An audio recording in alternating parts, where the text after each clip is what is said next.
माघ मास महात्म्य अध्याय 23। लोमश ऋषि कहने लगे कि जिस पिशाच को देवदूती ने मुक्त किया वह पहले द्रविड़ नगर में चित्र नाम वाला राजा था। वह बड़ा शूरवीर, सत्यपरायण तथा पुरोहितों को आगे करके जग आदि करता था। दक्षिण दिशा में उसका राज्य था और उसके कोष धन से भरे हुए थे। उसके बहुत से हाथी, घोड़े और रथ थे और वह अत्यंत शोभा को प्राप्त होता था। बहुत सी स्त्रियों में क्रीड़ा करता था और अनेक यज्ञ उसने किए थे। वह नित्य अतिथियों की पूजा करता था और शस्त्र विद्या में निपुण था और ब्रह्म विद्या भी जानता था। ब्रह्मा, विष्णु, महेश तथा सूर्य की पूजा सदैव किया करता था। वह जंगल में भी स्त्रियों से घिरा हुआ क्रीड़ा किया करता था। एक बार वह पाखंडियों के मंदिर में गया और वेदहीन भस्म लगाए हुए पाखंडी महात्मा बने हुओं से उस राजा की बातचीत हुई। पाखंडियों ने कहा कि हे राजन, शैव धर्म की महिमा सुनो।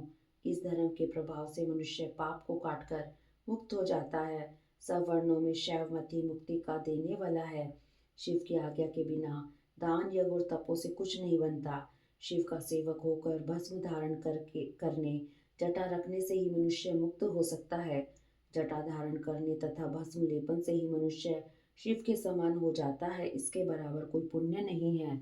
जटा भस्म धारण किए हुए सभी योगी शिव के सदृश होते हैं। अंध, जड़, नपुंसक तथा मूर्ख सब जटा से ही पहचाने जाते हैं। शूद्र वर्ण के शैव भी पूजनीय हैं। विश्वामित्र क्षत्रिय होकर तप सेवा ब्राह्मण हो गए। वाल्मीकि चोर होकर उत्तम ब्राह्मण हो गए। अतएव शिव पूजन में किसी बात का विचार नहीं है। तब से ही ब्रह्मत्व प्राप्त होता है, जन्म से नहीं। इस कारण शैव का दर्शन उत्तम है तथा शिव के सिवाय दूसरे देवता का पूजन न करें। शिव तपस्वी को विष्णु का त्याग करना चाहिए, ना ही विष्णु की मूर्ति का पूजन करना चाहिए। विष्णु के दर्शन से शिव का द्रोह उत्पन्न होता है और शिव के द्रोह से रौरव आदि नरक मिलते हैं। इसी से भवसागर से पार होने के लिए विष्णु का नाम भी नहीं लेना चाहिए। शिव भक्त निशंक होकर जो शिव से प्रेम करता है वह कैलाश में वास करता है, इसमें कुछ संदेह नहीं है। इस धर्म के पालन करने वालों का कभी नाश नहीं होता। इस पाखंडी के ऐसे वचन सुनकर राजा ने मोह में आकर उनका धर्म ग्रहण कर लिया। वह वैदिक धर्म को त्याग दिया, श्रुति, स्मृति और ब्राह्मणों की निंदा करने लगा। उसने अपने घर के अग्निहोत्र को बुझा दिया और धर्म के कार्य बंद कर दिए।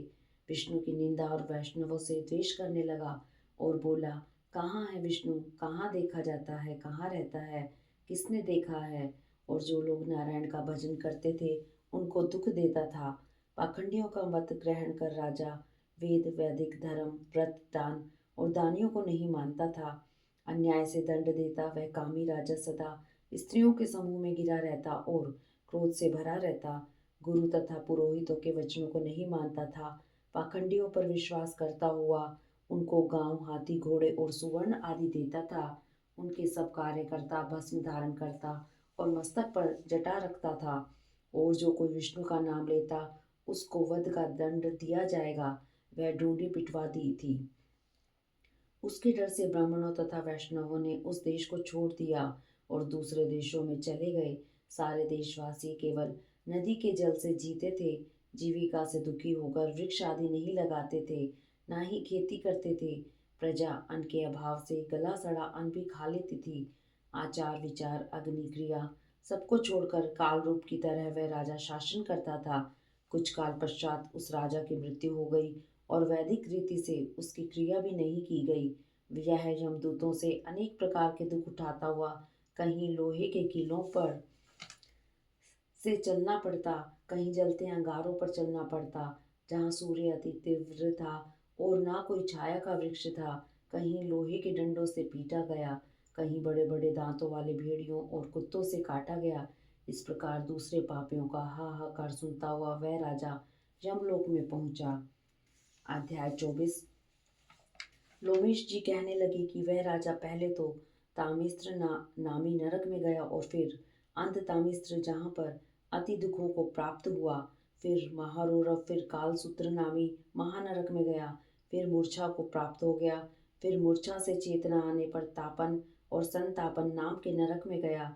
अनेक दुखों को भोगता हुआ वह प्रताप नाम नरक में गया तथा तब काकोल कुड़मल, पूर्त मृतिका, लोहो शंकु, मृजिश आदि नरकों में होता हुआ असीपत्र वन में पहुंचा। फिर लोहोधारक आदि नरकों में गिराया गया। भगवान विष्णु के साथ द्वेष करने के कारण वह 21 युग तक भयंकर नरकों की यातना भोगता हुआ नरक से निकलकर हिमालय पर्वत पर बड़ा भारी पिशाच हुआ। उस वन में भूखा और प्यासा फिरता रहा। उसको मेरू पर्वत भी कहीं खाने को नहीं मिला और न पीने को जल। होतव्यता के कारण वह पिशाच घूमता हुआ एक समय पलुत प्रसरवण नाम के वन में जा निकला। बहेड़े के वृक्ष के नीचे वह दुखी होकर हाय मैं मारा गया ऐसे जोर जोर से पुकारने लगा और कहने लगा, भूख से दुखी मेरे इस जन्म का कब अंत होगा। इस पाप रूपी समुद्र में डूबते हुए मुझको कौन सहारा देगा। लोमस जी कहने लगी कि इस प्रकार वेद पाठ करते हुए वह देवदूती ने उसके दुख भरे वचनों को सुना और वहां पर एक पिशाच को देखा जिसकी लाल डरावनी आंखें, दुर्बल शरीर, काले काले ऊपर खड़े हुए बाल, चेहरा विकराल, काला शरीर, लंबी सी जीभ बाहर निकली हुई, लंबे होठ, लंबी जांघें, लंबे लंबे पैर, सूखा चेहरा, गड़े जैसी आंखों वाले पिशाच को देखकर देवदूती ने उससे पूछा कि तुम कौन हो और ऐसी करुणा से क्यों रोते हो। तुम्हारी यह दशा कैसे हुई और तुम्हारा मैं क्या उपकार करूं। मेरे आश्रम पर आ जाने से कोई पापी दुखी नहीं रहता और वैष्णव लोग आनंद ही करते हैं। सो हे भद्र, तुम अपने इस दुख का कारण जल्दी कहो, क्योंकि विद्वान मनोरथ पाने के लिए विलंब नहीं किया करते।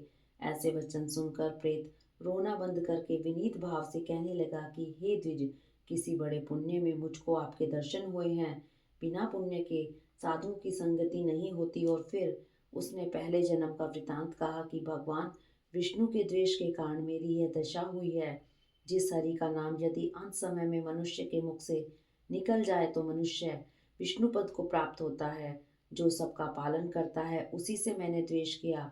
यह सब मेरे कर्मों का दोष है जिसकी ब्राह्मण तप द्वारा प्रार्थना करते हैं। ब्रह्मा आदि देवता, सनकादिक ऋषि जिसको मुक्ति के लिए पूजते हैं, जो आदि मध्य और अंत में विश्व का विधाता और सनातन है, जिसका आदि मध्य और अंत नहीं है, उस भगवान के साथ मैंने द्वेष किया। जो कुछ पुण्य किए मैंने पहले जन्म में किए थे वह सब विष्णु की द्वेष रूपी अग्नि से भस्म हो गए। यदि किसी प्रकार मेरा यह पाप नाश हो जाए तो मैं भगवान विष्णु के सिवाय किसी और देवता का पूजन नहीं करूँगा। विष्णु भगवान से देश करके मैंने बहुत दिनों तक नरक यातना भोगी और अब पिशाच योनि में पड़ा हूँ। इस समय मैं किसी अच्छे कर्म के योग से आपके आश्रम में आया हूँ, जहाँ पर आपके सूर्य रूपी दर्शन ने मेरे दुख समान अंधकार को दूर कर दिया है।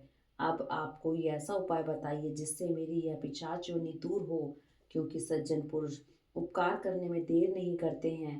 देवदूती कहने लगा कि यह माया देवता, मनुष्य, असुर सबकी समृद्धि को मोहित कर देती है, जिससे धर्म का नाश करने वाला द्वेष पैदा हो जाता है। जगत की उत्पन्न करने, रक्षा करने और नाश करने वाले जो सब प्राणियों की आत्मा है, उनसे भी लोग द्वेष करते हैं। जिनके अर्पण करने से सभी कर्म सफल होते हैं, उनकी भक्ति से मुख मोड़ने वाले मूर्ख कौन सी गति को प्राप्त नहीं होते। चारों वर्णों को वेदोक्त हरि का भजन करना ही उत्तम है, अन्यथा कुमार्ग में चलने वाले मनुष्य नरक की गामी होते हैं। इसी कारण वेद विरुद्ध कर्मों को त्यागना चाहिए। अपनी बुद्धि से बचे हुए धर्मों के मार्ग पर चलने से मनुष्य परलोक के पथ का विनाश करते हैं। वह वेद, देवता और ब्राह्मणों की निंदा करते हैं। झूठे मन कल्पित शास्त्रों को मानने वाले नरक में जाते हैं। देव अधिदेव विष्णु से विमुख होने वाले नरक में जाते हैं, जैसे द्रविड़ देश का राजा नरक में गया। इस कारण इनकी निंदा नहीं करनी चाहिए और वेद में न कही गई क्रिया को भी नहीं करना चाहिए। लोमश जी कहने लगे कि ऐसा कहने पर मुनि ने पिशाच को सुमार्ग बताया कि माघ मास में तुम प्रयाग में जाकर स्नान करो, उससे तुम्हारी यह पिशाच योनि समाप्त हो जाएगी। माघ मास में प्रयाग में स्नान करने से मनुष्य पहले जन्म के सब पापों से मुक्त हो जाता है। वहां पर स्नान करने से मुक्ति प्राप्त होती है। इससे बढ़कर और कोई प्रायश्चित नहीं। संसार में यह मोक्ष और स्वर्ग का खुला हुआ द्वार है। गंगा और यमुना का संगम त्रिवेणी संसार में सबसे उत्तम तीर्थ है। पाप रूपी बंधन को काटने के लिए कुल्हाड़ी है। कहाँ तो विष्णु, सूर्य, तेज, गंगा, यमुना का संगम और कहाँ यह तुच्छ पाप रूपी तृण की आहुति। जैसे घने अंधकार को दूर करने वाला शरद का चंद्रमा चमकता है, उसी तरह संगम के स्नान से मनुष्य पवित्र हो जाता है। मैं तुमसे गंगा यमुना के संगम का वर्णन नहीं कर सकता, जिससे जल की एक बूंद के स्पर्श से केरल देश का ब्राह्मण मुक्त हो गया। ऋषि के ऐसे वचन सुनकर प्रेत के मन में अत्यंत शांति उत्पन्न हो गई, मानो सब दुखों से छूट गया हो। प्रसन्नता से उसने विनयपूर्वक ऋषि से पूछा। इति श्रेय अध्याय 24। हरि ओम तत्सत।